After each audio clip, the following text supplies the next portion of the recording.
great pleasure for me and an honor to welcome you in the name of the Konrad Adenauer Foundation Singapore's regional office in Asia to this 13th East Asia-Europe think tank dialogue here in Warsaw.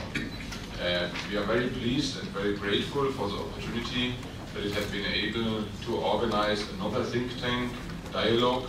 My deepest thanks are going, as always, to Professor Carolina Hernandez, who is a main spirit behind this dialogue program. And I think the meetings in the years before and the results and the exchange that had been provided by this dialogue confirms the use and the necessity to organize such a kind of meetings.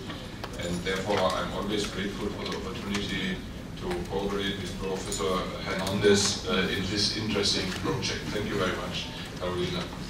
I'm also very grateful this year that it had been able to organize the meeting here in Warsaw together with the Polish Basin Research Center. I'm deeply grateful to Dr. XIIIth for his cooperation. We met last year in Brussels in the context of another meeting, and now we have worked together in the preparation of this event here in Warsaw, and I'm really happy that we can meet here in this capital of Poland. For us at the Konrad Adenauer Foundation, Poland is of particular relevance. Ambassador Reiter knows about this very well. Poland will always be remembered in our foundation that it was here in Warsaw at the very moment of opening our office in Poland when Chancellor Helmut Kohl, who attended the opening of our office in Poland, when he received in the night of the 9th of November '89 the news about the opening of the Berlin Wall. The same night Kohl went back to Berlin to go to the wall to see what is happening in Berlin in the wall, and then he came back again in the same night. He traveled back to Warsaw to have the second day of his official visit. And in the context of this visit, as I mentioned already, the first office of the Konrad Adenauer Foundation in Central Europe, exactly here in Poland, has been opened. This, the breakdown of the Berlin, or the opening of the Berlin Wall, obviously was a symbol of the transformation processes that changed the world afterwards. However, it was here in Poland where the transformation processes had started, or at least where the transformation processes of Central, East and Southeast Europe got decisive inspiration and impulses. Without the movement, without the political movements here in Poland, the transformation processes in Europe probably would not have been happened. Therefore, it seems for me most appropriate that we are here now together in the context of this think tank dialogue to talk and to exchange ideas and experiences about transformation processes in Asia and in Europe. Poland has gained fame Europe-wide and internationally as a success story of transformation. The consolidation of liberal representative democracy and sustainable economic and social development have been realized here in the country. This is what some of the Asian countries are also expecting. Even more, Poland today assumed responsibility in the presidency of the European Union. Poland in this context is also an excellent example for the success of European integration. We are aware that actually at this moment here in the same place are happening other meetings in the context of the European Union, so we can see that Poland is really completely integrated in the integration process and actually is exercising high responsibility in the context of the European Union, even if we do not expect EU to resolve the euro crisis, as you are not member of the Euro group. Yeah. In Asia, there are also efforts towards a deeper integration, and in these days we sometimes hear some skepticism in Asia and even criticism about European integration. Well, we know that integration processes permanently produce new challenges for political actors. We also know that Europe is not a blueprint for other regions. Nevertheless, we are convinced about the benefits and success of European integration, and in this regard I think Poland is also a very good example. I'm confident that we will have fruitful discussions, and I thank you very much for participating in this 13th East Asia Europe Think Tank Dialogue. Thank you very much.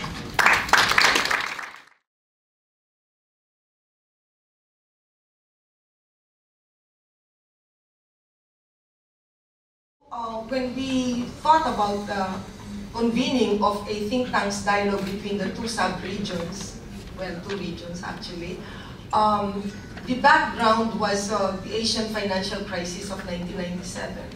And as a concerned citizen of ASEAN, the ASEAN group that is trying to become a community similar to the EU but not quite like it, my main concern was the possible sidelining of ASEAN in the context of the Asia-Europe meeting between East Asia on the one hand and EU on the other, precisely because, in my view, the Asian financial crisis had tarnished the good image of Southeast Asian countries as vibrant and fast-growing economies in our part of the world. So my suggestion and proposal to the Konrad Adenauer Stiftung was for us to organize a dialogue among think tanks originally of ASEAN and of the EU, so that at least ASEAN will remain in the consciousness of academics in Europe, if not the policymakers. Well, the rest is history. In 2006, or somewhere around that time, the dialogue expanded to embrace all of East Asia, the way we constructed it, and also to reflect the triangular representation of the world on the part of ASEM, the ASEM process. And the triangular representation of the world consists of 3 points: the US, Europe, and Asia. So we completed the triangular relationship by having participants come from Northeast Asia as well as the United States, in addition to the original Southeast Asian and European participation. In 2010, in 2011 rather, the 13th dialogue, we for the first time have participants that come from across the strait.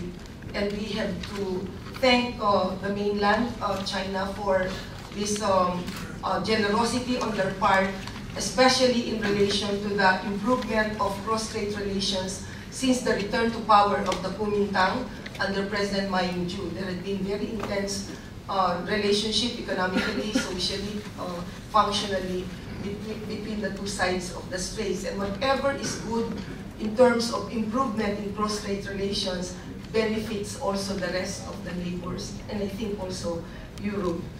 Well, enlargement provides greater opportunities for addressing common challenges, and the enlargement of the EU to embrace different countries in Central and Eastern Europe is something that we welcome very much, because in our part of the world there are also a lot of political, socio-economic transformations that are taking place, challenges of which are similar to those faced by those in Central Europe. So I thought enlargement of the EU and enlargement of the notion, the construction of East Asia was good for sustaining our dialogue relationship at the level of think tanks. Additionally, we face the common global challenge of the financial crisis that started in 2008. Some people would like to see it having resolved in some countries, but I think it has returned recently with a great vengeance, and we are all challenged by this, so I think we need to put our heads together in order to meet the challenges that came from this global crisis and has been affecting all of us. In my part of the world, power shifts are also taking place. Power shifts that in general include the rise of China and the rise in India, and the relative decline of a resident Asia-Pacific power, namely the United States, an actor that is also relevant to the EU.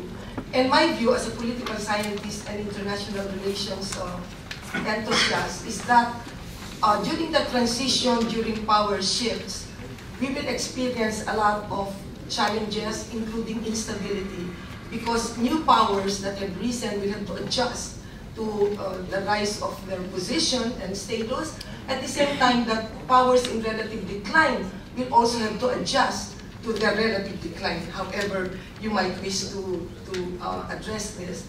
And during periods of instability like this, I think it is very important for regions in the world that are affected, probably in varying degrees, but similarly affected nevertheless, to cooperate and try to exercise as much prudence and sense of responsibility and sharing in order to hurdle those challenges. I know that in many parts of the world, including parts of Europe, when Asia is mentioned, there are at least 3 countries that come to mind. The region as such, or the continent as such, is not taken as a whole, but rather specific countries in them. And then, as well as now, the 3 countries that often come to mind are China, India, and to some extent Japan. But there are also other countries in East Asia, namely South Korea, which is part of Northeast Asia, as well as the 10 members of the Association of Southeast Asian Nations. And Dr. Hofmeister already called attention to the, shall we say, the cynicism on the part of certain quarters regarding the regionalism efforts that are ongoing in East Asia, most of whose processes are centered on ASEAN. We in ASEAN also share some of the skepticism. We wish ASEAN to prosper. We wish something to really substantially happen in terms of the community building efforts that have been going on since about a couple of years ago. And I would like to share with you an insight that I have formulated in looking at the integration in Europe and the integration so-called of Southeast Asia. In Europe, you have preconditions for membership. In other words, to make yourself similar in terms of the political regimes and the organization of the economy. And in Southeast Asia, we embraced everyone that fell in the Southeast Asian geographic footprint without any preconditions. But I think in the blueprint for the ASEAN political security community, which is one of the legs or pillars of ASEAN community building, a recognition of the disadvantages of being too different from each other is already embedded there in some of the aspirations towards political development that will include respect for democracy, human rights, and rule of law. So I think this is a belated recognition on the part of our leaders that while diversity needs to be celebrated, as we have been celebrating diversity for the longest time, there is a need to level off on certain important elements of community life, and these are in the realm of politics and economics as well. I can talk forever because I'm a professor, but I do wish to end here, and there will be room for other kinds of conversations during the 2 days when we are here. Finally, I wish to really share the deep appreciation of Dr. Hofmeister for the degree of cooperation and efficiency that has been shown by our host in Warsaw, the Polish Asian Study Center that is led by Dr. Pifel. Last night he said that I prematurely promoted him by calling him professor. One day you will be, I know. So, you know, with this, let me end my remarks, and if I have been long-winded, I beg your indulgence. Thank you very much.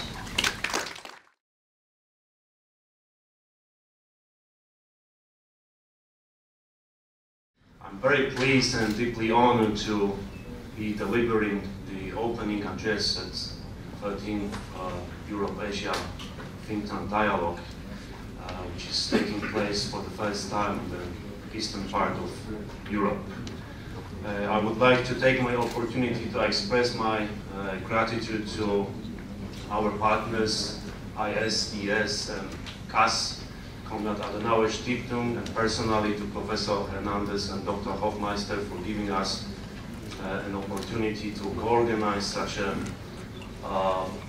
valuable and outstanding event. There is popular Asian saying, "My heart is happy when friends from afar are coming." So you guys, you come into Warsaw from distant places, including Philippines, Malaysia, China, and Taiwan, and Singapore, Indonesia, Taiwan, Korea, Vietnam, Japan, India, and Malaysia. Or from a bit less far away places like Germany, Austria, Portugal, UK, Sweden, France, Belgium, and Italy. Indeed, it makes our heart happy, and thank you all for being here with us. And dear guests, welcome you all from other parts of the country. It's a pleasure to see here so many of you today, and it shows us that the interest in Asia in Poland is growing. So thank you very much for coming and for being with us today. Ladies and gentlemen, this year's Think Tank Dialogue takes place in Warsaw due to the Polish presidency in the European Union. The presidency we took in July is the perfect opportunity to discuss the issues that might not be discussed merely as much as we feel they should be, and issues that are generally at the bottom of the public debate agenda. It also gives testimony to all the hard work the country and its society have been undertaking for the last 20 years in order to successfully implement the democratic political system and free market economy. Poland was welcomed back in the European Union 7 years ago, and it came back to European family. However, we must not forget about the challenges of the future, the challenges ahead of us. One of them being ever-growing importance of Asia in every aspect of the 21st century global reality. Europe's and world's economics, politics and culture deeply depend on Asia, and it's a fact, it's a reality today. That's why we as a Poland Asia Center, we are an institution bringing together young scholars, experts and academics to build a communication platform between Asia, Europe and Poland, and so to speak, an international overseas bridge between Poland, Europe and Asia.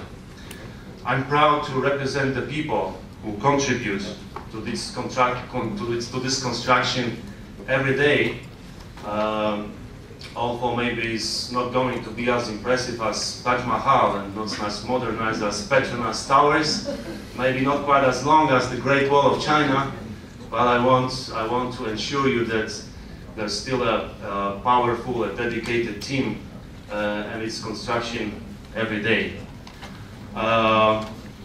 Now please allow me to introduce some of our renowned speakers who contribute to our mission through the professionally and through the everyday life. First of all, my colleague from Poland Asia Center, Dr. Krystyna Palonka, who spent several years in Sweden and Asia, coordinating many projects in Vietnam, Singapore, Japan, and China. Krystyna, where are you? Oh, just please show. Ambassador Janusz Reiter, the director, the Center for International Relations and former Polish ambassador in Washington and Berlin, who is one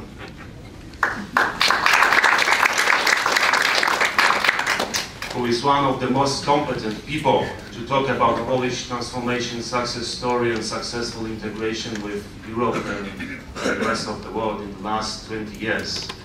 We've got also Paweł Skotarek, a Polish lawyer fluent in Korean and Japanese, representing, Paweł, are you somewhere?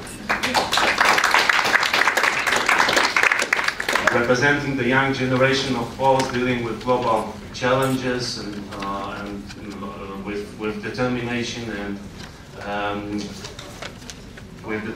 and enthusiasm. I would also introduce to you Japan Pole Yoshihiro Umeda. Mr. Yoshihiro Umeda, who came to Poland at the age of 12 and spent most of his life here actively creating and supporting the country's democratic opposition, which finally led to transition in Poland after 1989. And Mr. Umeda was awarded an Order of Polonia Restituta by the Polish president and became a part of Polish history.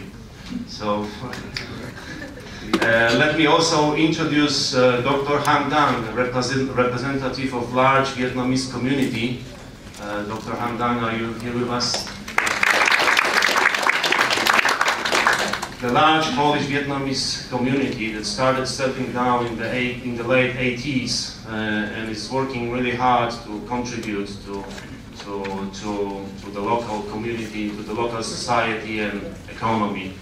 I would also like to thank for his participation Mr. J.J. Singh, the representative and the leader of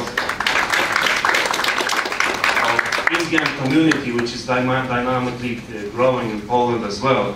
And of course, we cannot forget about hardworking and successful Chinese community represented here by Chai Hung-in, Mr. Chai Hung-in. Very active, very well known because of his numerous Polish-Chinese initiatives. And as I believe there will be more work to do as the global influence of China is increasing, and it's also visible in Eastern Europe. So we expect to have many Chinese investments next year, maybe as many as Hungary and neighboring Belarus. So I'm sure that Mr. Chai Hong-in, speaking perfect Polish after 17 years in Poland, will be playing an active role in this process. Ladies and gentlemen, Mr. Dr. Han Dang, J.J. Singh and Chai Hong-in, they are all proof that Poland is a friendly place where many Asians can live peacefully with the local population and build bridges between Poland, Europe and Asia. Now I would like to draw your attention to the presence of Professor Kong Tianping from Chinese Academy of Sciences, who's actually the descendant of Confucius. However, having spent a long time in Poland and Polish language and customs, he might be considered as the head not only to his great ancestor, but heritage, but also to that of Poland. I would also like to thank Mr. Arthur Bender and Konrad Adenauer Stiftung Poland for their efforts. Thanks to their efforts, hard work and professionalism, we can enjoy today's meeting and conference. Thank you very much, Mr. Arthur Bender.